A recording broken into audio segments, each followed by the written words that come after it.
Hello aspirants, welcome back to VIPS academy in me Ashok. So మనకి ఇవాళ ఏబిపిఎస్సికి సంబంధించిన ఒక వెబ్ నోట్ అయితే రావడం జరిగిందండి. సో ఆ వెబ్ నోట్లో మనకి రేపటి నుంచి పోస్ట్ ప్రిఫరెన్సెస్ ఇవ్వడానికి అవకాశం కల్పిస్తున్నారు అప్ టు 10th వరకు కూడా. So depending on your interest, అంటే మీకు ఇప్పుడు ఒక్కొక్కరికి ఒక్కొక్క ప్యాషన్ ఉంటుంది. నేను ఆ జాబ్ చేయాలనుకుంటున్నాను, ఈ జాబ్ చేయాలనుకుంటున్నాను, అలా మీ ప్యాషన్ ఉంటుంది కదా. ఈ అంటే మనం చేసే పోస్ట్ ప్రిఫరెన్స్ వీడియో ఏదైతే ఉందో ఎగ్జాక్ట్గా ఇలానే పెట్టాల్సిన అవసరం లేదు. సో దీంట్లో మీకు తగ్గట్టుగా మీకు నచ్చిన చేంజెస్ చేసుకునే అవకాశం ఉంటుంది. And it all depends on your interest అన్నమాట, రైట్? సో ఒకసారి నా స్క్రీన్ షేర్ చేస్తాను, చూడండి. ఎస్, సో ఇక్కడ కనిపిస్తుంది అనుకుంటున్నాను మీ అందరికీ. సో మనకి నోటిఫికేషన్లో మెన్షన్ చేసిన పోస్టులు ఏవైతే ఉన్నాయో లాస్ట్ ఇయర్ నుంచి కొన్ని మనకి క్యారీ ఫార్వర్డ్ అయినాయండి. ఒక 45 పోస్టులు క్యారీ ఫార్వర్డ్ అయ్యి, సో మనకి ఇది ఫ్రెష్ వేకెన్సీస్ అన్నమాట. ఈసారి ఎన్ని ఫ్రెష్ వేకెన్సీస్ ఉన్నాయని చెప్పేసి మనకి ఇక్కడ అందరికీ తెలిసిన విషయమే. సో దీంట్లో మనకి గ్రూప్ 2లో ముఖ్యంగా చూసుకున్నట్లయితే ఎగ్జిక్యూటివ్ పోస్టులు ఉంటాయి, అండ్ అలాగే నాన్ ఎగ్జిక్యూటివ్ పోస్టులు కూడా ఉంటాయి అన్నమాట. సో ఎగ్జిక్యూటివ్ పోస్టులు మనం చూసుకున్నట్లయితే ఇక్కడ మున్సిపల్ కమిషనర్ గ్రేడ్ 3 ఇక్కడ కనిపిస్తుంది. దాని తర్వాత మనకి ఇక్కడ సబ్ రిజిస్ట్రార్ పోస్ట్ ఒకటి కనిపిస్తుంది. సో మనకి గ్రూప్ 1 పోస్ట్లో వచ్చేసి రిజిస్ట్రార్ ఉంటారు కదండి.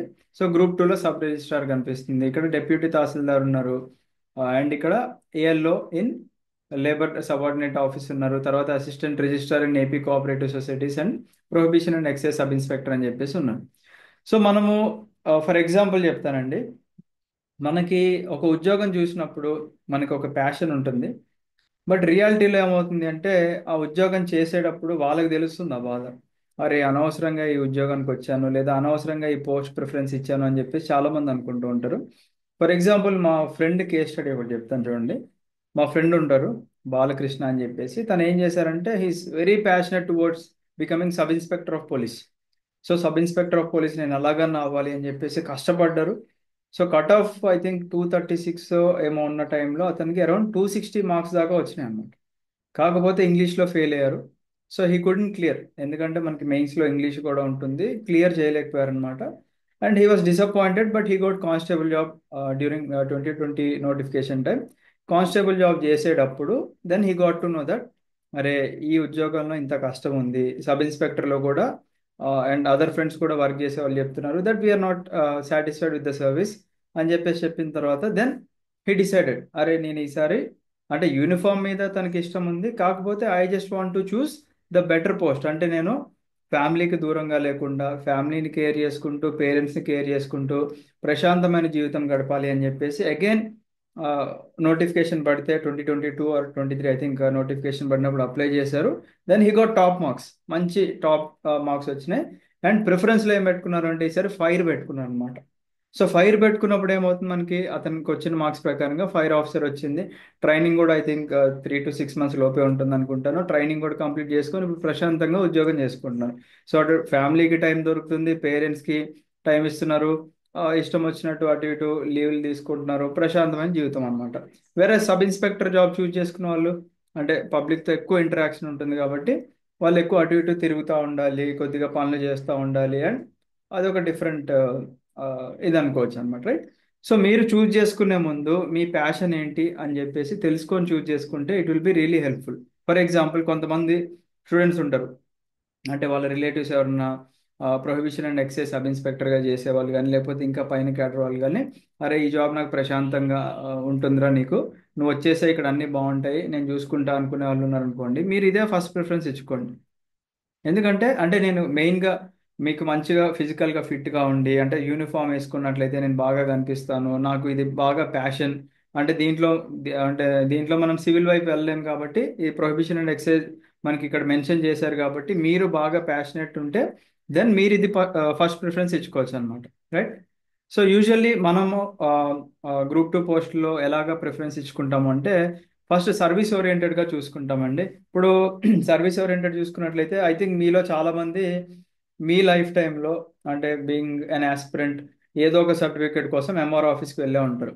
ముఖ్యంగా ఎవరైతే ఓబీసీ నాన్ క్రిమిలేయర్ సర్టిఫికేట్కి చాలా మంది వెళ్తూ ఉంటారు. సో వాళ్ళు చాలా ఇబ్బందులు ఫేస్ చేస్తూ ఉంటారు. అండ్ అక్కడ ఎంఆర్ ఆఫీస్లో పనిచేసే అంటే లోవర్ క్యాడర్ వాళ్ళకి అసలు దే డోంట్ ఈవెన్ నో అసలు ఆ సర్టిఫికేట్ దేని బేసిస్ మీద ఇవ్వాలి అని చెప్పేసి. మీరు వెళ్ళి సార్ నాకు ఇలా పేరెంటల్ ఇన్కమ్ 8 lakhs కన్నా బిలో ఉంది, నాకు సర్టిఫికేట్ కావాలి అంటే నువ్వు ఏదో ఒక రీజన్ చెప్తారు విచ్ ఈస్ ఇర్రిలవెంట్ అనమాట. అంటే దే ఆర్ నాట్ వర్తి, వాళ్ళకి ఆ నాలెడ్జ్ కూడా లేదు సర్టిఫికేట్ దేని బేసిస్ మీద ఇస్తామని చెప్పేసి. సో మీరు ఇలాంటి ఇష్యూస్ పబ్లిక్ ఫేస్ చేయకుండా ఉండాలి. అండ్ ఇదనే కాదు, జస్ట్ అన్ ఎగ్జాంపుల్ అండి. పబ్లిక్తో ఎక్కువగా కూడా ఇంటరాక్ట్ అయ్యే ఉద్యోగాలు కావాలి అనుకుంటే then you can choose deputy tahsildar in AP revenue subordinate service as your first option. So that మీకు డైలీ పబ్లిక్తో ఇంటరాక్షన్ అనేది ఎక్కువ ఉంటుంది అన్నమాట, రైట్? సో నెక్స్ట్ చూసుకున్నట్లయితే ఇది కూడా పబ్లిక్తో ఎక్కువ ఇంటరాక్షన్ ఉన్న job, municipal commission grade 3 in AP municipal commission subordinate service అన్నమాట. దీన్ని మీరు సెకండ్ ప్రిఫరెన్స్గా ఇచ్చుకుంటే ఇది కూడా మీరు పబ్లిక్తో ఎక్కువగా కూడా ఇంటరాక్ట్ అయ్యే జాబ్ అన్నమాట. సో ఇందాక మనము ఫైర్ ఎస్ఐ గురించి చెప్పుకున్నాం, ప్రశాంతంగా ఉండాలి, ఫ్యామిలీకి టైం స్పెండ్ చేయాలి అనుకునే వాళ్ళు ఎవరైతే ఉన్నారో మీరు ఆప్షన్ 3 కింద సబ్ రిజిస్ట్రార్ ఇది పెట్టుకోవచ్చు అనమాట. అండ్ ఆప్షన్ 4, 5, 6 అనేది ఇట్ డిపెండ్స్. ఇప్పుడు 1, 2, 3 పెట్టిన తర్వాత మీరు ఒకవేళ ఎక్సైజ్ సబ్ ఇన్స్పెక్టర్ పెట్టుకోవాలి అనుకుంటే ఆప్షన్ 4 ఇది పెట్టుకోవచ్చు. లేదు నేను అసిస్టెంట్ లేబర్ ఆఫీసర్గా జాయిన్ అవుదాం అనుకుంటున్నాను అనుకుంటే you can choose this one. And దీన్ని 5 కింద చూజ్ చేసుకొని దీన్ని 6 కింద చూజ్ చేసుకోవచ్చు అనమాట. అంటే ఇక్కడ మీరు కస్టమైజ్ చేసుకోండి డిపెండింగ్ ఆన్ యువర్ ఇంట్రెస్ట్. మీకు ఏది ఇంట్రెస్ట్ ఉంది అనే దాన్ని మీరు ఇక్కడ కస్టమైజ్ చేసుకుంటే it will be really helpful for you అనమాట. బికాస్ చెప్పాను కదండి, జాబ్ జాయిన్ అయ్యి అంటే అయ్యేంత వరకు ఒకటి ఉంటుంది, అయిన తర్వాత అసలు కష్టం అక్కడే మొదలవుతుంది అనమాట. ఇప్పుడు ఏ మనిషికైనా ఒక జాబ్ చేస్తున్నాం అనుకోండి, డైలీ అదే పని, ఇంకా ఎక్కువ ప్రెషర్ పెరుగుతూ ఉంటుంది, ఫ్యామిలీతో టైం స్పెండ్ చేయట్లేదు అనుకుంటే ఒక కైండ్ ఆఫ్ డిస్సాటిస్ఫాక్షన్ ఉంటుంది. అరే నేను ఎందుకు ఇంత కష్టపడి ఉద్యోగం చేసేది ఈ జాబ్ కోసమేనా, నాకు ప్రశాంతత లేదు, ఫిజికల్గా అండ్ మెంటల్గా స్ట్రెస్ ఎక్కువ అవుతున్నాను అనుకున్నప్పుడు ఆ జాబ్ సాటిస్ఫాక్షన్ అనేది ఉండదు అనమాట. సో మీరు ప్రిఫరెన్సెస్ ఇచ్చేటప్పుడు రేపు ఇమీడియట్గా అయితే ప్రిఫరెన్సెస్ ఇవ్వకండి, మీరు టైం తీసుకోండి. తెలిసిన వాళ్ళు ఉంటే మీరు ఒకసారి వెళ్ళి ఆ జాబ్ రోల్ ఎలా ఉంటుందో కనుక్కోండి. కనుక్కున్న తర్వాత మీరు ప్రిఫరెన్సెస్ ఇవ్వండి. మనం ఏదో వీడియోలో ఏం చెప్పగలం, మ్యాక్సిమం మీరు ఈ పోస్ట్లో ప్రిఫరెన్సెస్ ఇచ్చుకోవచ్చు అని మాత్రమే చెప్పగలం. బట్ ఇక్కడ అసలు ఛాలెంజింగ్ థింగ్ ఏంటి అంటే నెక్స్ట్ 30 or 40 years ఉద్యోగం చేయాల్సింది ఇక్కడ మీరు కాబట్టి it all depends on your interest అన్నమాట. మీరు వెళ్ళండి, కుదిరితే ఈ పర్టికులర్ ఆఫీసెస్కి వెళ్ళి అక్కడ కల వీళ్ళందరినీ కూడా కలవచ్చు. వాళ్ళేమి మనకి అపాయింట్మెంట్ ఇవ్వలేనంత బిజీగా కూడా ఉంటారు. ఒక 5 minutes సార్ మీతో మాట్లాడాలి అని చెప్పేసి వెళ్ళండి, వాళ్ళతో మాట్లాడండి. ఇలా నేను పోస్ట్ ప్రిఫరెన్సెస్ ఇద్దాం అనుకుంటున్నారు, నేను ఈ జాబ్ ఫస్ట్ ప్రిఫరెన్స్ ఇద్దాం అనుకుంటున్నాను, for example municipal commission first preference ఇద్దాం అనుకుంటున్నాను, మీరు ఏమంటారు సార్, అంటే మీ జాబ్ రోల్ ఎలా ఉంది, మీరు ఏమేమి ఛాలెంజెస్ ఫేస్ చేస్తున్నారు, పబ్లిక్తో ఇంటరాక్షన్ ఎలా ఉంటుంది, ఫ్యామిలీతో టైం దొరుకుతుందా, ఇవన్నీ కూడా కనుక్కోండి. కనుక్కున్న తర్వాత మీరు ప్రిఫరెన్సెస్ ఇవ్వండి, అప్పుడు మీ లైఫ్ అనేది సాఫీగా సాగుతుంది. మళ్ళీ ఇప్పుడు మీరు డిసాటిస్ఫైడ్గా ఉండి మళ్ళీ గ్రూప్ 2 నోటిఫికేషన్ వచ్చాక మళ్ళీ రాసి మళ్ళీ ఇదంతా అయ్యే పని కాదండి, అది చాలా టైం టేకింగ్ ప్రాసెస్. ఇప్పుడే కేర్ఫుల్గా ఆప్షన్స్ ఇవ్వండి, రైట్? సో ఫస్ట్ మనం డిప్యూటీ తహసీల్దార్ ఇస్తున్నాము, అండ్ ఇవి కూడా పోస్టులు మనకి ఎక్కువగా ఉన్నాయి 114. బట్ కనిపించే నెంబర్ ఎక్కువ ఉన్నప్పటికీ కూడా అక్కడ డివైడ్ అయ్యేపాటికి మళ్ళీ మనకి చాలా తగ్గిపోతూ ఉంటాయి. సో ఫస్ట్ ప్రిఫరెన్స్ అయితే ఇది ఇవ్వండి. 2 వచ్చేసి మున్సిపల్ కమిషనర్, 3 వచ్చేసి సబ్ రిజిస్ట్రార్, ఇది ప్రశాంతమైన ఉద్యోగం. 4, 5, 6ని మీకు నచ్చినట్టుగా మీరు కస్టమైజ్ చేసుకొని అటు ఇటుగా మార్చుకోండి, రైట్? సో ఇవి ఎగ్జిక్యూటివ్ పోస్టులు అండి మనకి. సో నాన్ ఎగ్జిక్యూటివ్ పోస్టులు ఉన్నాయి మనకి. ఇక్కడ అన్ని కూడా మనకి అసిస్టెంట్ సెక్షన్ ఆఫీసర్లు కనిపిస్తున్నాయి మనకి. ఇన్ జనరల్ అడ్మినిస్ట్రేటివ్ డిపార్ట్మెంట్ కానివ్వండి, లా డిపార్ట్మెంట్ కానివ్వండి, లేకపోతే లెజిస్లేచర్లో, లేకపోతే ఫినాన్స్ డిపార్ట్మెంట్లో ఎక్కువ ఏఎస్ఓలు కనిపిస్తున్నారు ఇక్కడ. సో వీళ్ళ ఆ, మనకి క్యాడర్లో చూసుకున్నట్లయితే ఇవన్నీ కూడా మనకి ప్రశాంతంగానే ఉంటాయి ఉద్యోగాలు. ప్రశాంతంగా ఇన్ ద సెన్స్ మనకి ఒకటే దగ్గర ఉద్యోగం చేసుకోవాలి. నేను ఫర్ ఎగ్జాంపుల్ ఇప్పుడు అమరావతి ఉంది, అమరావతిలోనే నేను అక్కడే ఉద్యోగం చేసుకుంటాను, మా పిల్ల అంటే నేను రిటైర్ అయ్యేంత వరకు మా పిల్లలు కూడా ఎటువంటి ఇబ్బందులు కలగకూడదు, స్కూల్స్ చేంజింగ్ ఇవన్నీ కూడా చికాకు అనుకున్నప్పుడు మీరు వీటిని చూస్ చేసుకోవచ్చు అనమాట. సో ఫస్ట్ మనకి ఏఎస్ఓ ఉంటుంది, ఏఎస్ఓ తర్వాత నెక్స్ట్ ప్రమోషన్ ఎస్ఓ కింద అవుతారు, సెక్షన్ ఆఫీసర్, తర్వాత అసిస్టెంట్ సెక్రటరీ, తర్వాత డిప్యూటీ సెక్రటరీ కింద మనకి వెళ్తారు అనమాట. అంటే వీటి యొక్క ప్రమోషన్స్ చూసుకున్నట్లయితే మనం.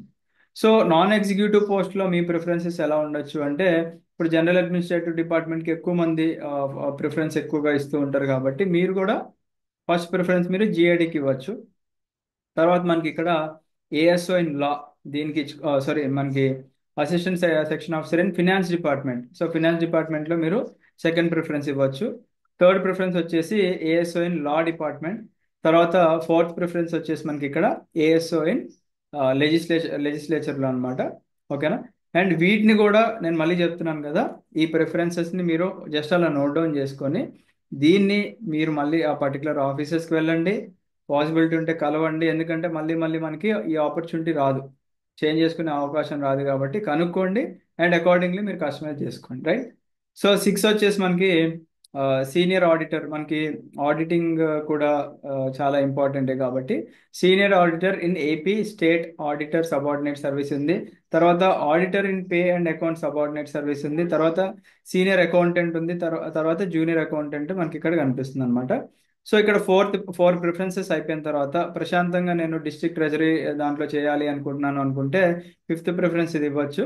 అండ్ 6, 7, 8 అనేది మీ యొక్క ఇంట్రెస్ట్ని బట్టి ఉంటుందండి. మీరు senior auditor in AP and AP state audit subordinate service ఇవ్వాలి అనుకుంటే 6 దీనికి ఇవ్వచ్చు. లేదు అనుకుంటే 6 నేను auditor in pay and account subordinate service ఇవ్వాలి అనుకుంటే 6 మీరు ఇది చూజ్ చేసుకొని, 7 ఇది చూజ్ చేసుకొని, 8 ఇది చూజ్ చేసుకోవచ్చు. ఆర్ మీ ఇంట్రెస్ట్ మీద డిపెండ్ అయింది అనమాట. బట్ ఖచ్చితంగా వాళ్ళని కలవండి, కలిసి వాళ్ళ job role, challenges, leaves main ముఖ్యంగా. మనం ఉద్యోగం అంటే 365 డేస్ కూడా చేయలేము కాబట్టి మీకు లీవ్స్ ఎలా ఉన్నాయి, లీవ్స్ కంఫర్టబుల్గా ఉన్నాయా లేదా. ఇప్పుడు కొన్ని డిపార్ట్మెంట్స్ ఉంటాయండి ప్రశాంతంగా మనకి పర్మిషన్ల మీద అయిపోతాయి. ఈవెన్ అంటే మన పై ఆఫీసర్ లేదా సుపీరియర్ కంఫర్టబుల్గా ఉన్నారు మన జాబ్ రోల్తో, మనం అంటే మన హార్డ్ వర్కింగ్ నేచర్ వాళ్ళకి నచ్చింది అనుకున్నప్పుడు మన లీవులు కూడా వేస్ట్ చేసుకోమండి. జస్ట్ సార్ నాకు ఇలాంటి పలానా ఫంక్షన్ ఉంది, నేను వాళ్ళు వెళ్ళొద్దాం అనుకుంటున్నాను అంటే you can take the leave అని చెప్పేసి అండి. Or you can take permission, లేదా పర్మిషన్ ఇస్ గ్రాంటెడ్, మీరు వెళ్ళిపోవచ్చు అని చెప్పేసి అన్నారు అనుకోండి. అక్కడ మీ జీతం మీకు పడుతుంది. మీరు మీరు చేయాల్సిన ఉద్యోగం అంటే ఫర్ ఎగ్జాంపుల్ ఇవాళ వరకు పెండింగ్ ఉంది అనుకోండి, అది రేపు చేసుకోవచ్చు. లేదా మీరు ముందే రేపటి వరకు ఇవాళే కంప్లీట్ చేసుకున్నారు అనుకోండి, అంటే మీరు మీ సుపీరియర్తో మెయింటైన్ చేసే లైజనింగ్ని బట్టి ఉంటుంది. వాళ్ళతో మీరు చాలా మంచిగా ఉంటే మీకు ప్రశాంతంగా ఈ లీవ్స్ ఏవైతే ఉంటాయో ఒక లీవ్ కూడా వాడకుండా అన్ని పర్మిషన్లతో అయిపోతాయి. లేదా ఎమర్జెన్సీ సిచ్యువేషన్లో ఉన్నప్పుడు మీ లీవ్లు మీరు వాడుకోవచ్చు అనమాట, రైట్. సో అది. తర్వాత 9 వచ్చేసి మనకి junior assistant in land administration department. 10 వచ్చేసి junior assistant in commissioner and director of municipal administration అని చెప్పేసి ఇది 10 ప్రిఫరెన్సెస్ ఇవ్వచ్చండి ఇది. సో ఇవి మనకి డిపెండింగ్ ఆన్ మన గ్రూప్ 2 ఆల్రెడీ చేసే వాళ్ళని బట్టి మనం ఈ పోస్ట్ ప్రిఫరెన్సెస్ చెప్పడం జరుగుతుంది.